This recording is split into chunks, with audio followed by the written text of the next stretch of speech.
I want to talk about how trauma shows up in gay men's dating lives, maybe in kind of subtle ways.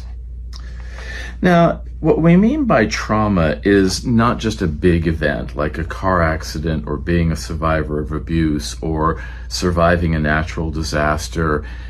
Those things can certainly be traumas, but traumas can also be a lifetime of homophobia.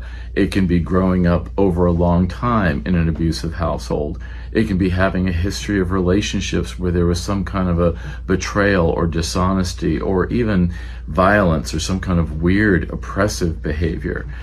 Or it can also be things like surviving a bad car accident or a natural disaster, the bigger events.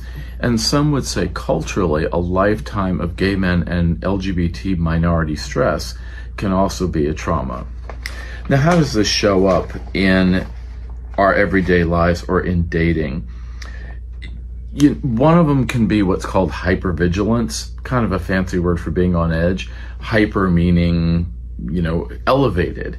Vigilance meaning like you're looking over your shoulder, like there's just a little bit of a paranoia, just being extra on guard for any sense of threat in your environment.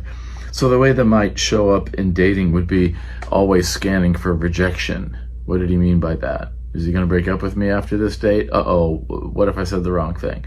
It's a lot of self-awareness and an anxiety about dating, just waiting for the other shoe to drop.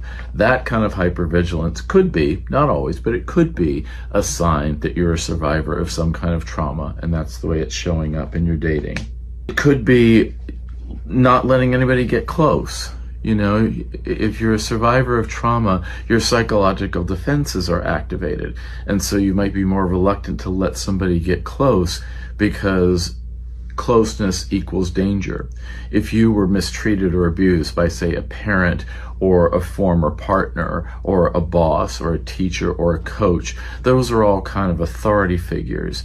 And so any kind of a closeness or a proximity to you that then became toxic can make the idea of being close also toxic. And you might be unconsciously resisting closeness because part of your defenses are trying to keep you from that toxicity that came with that original person being close.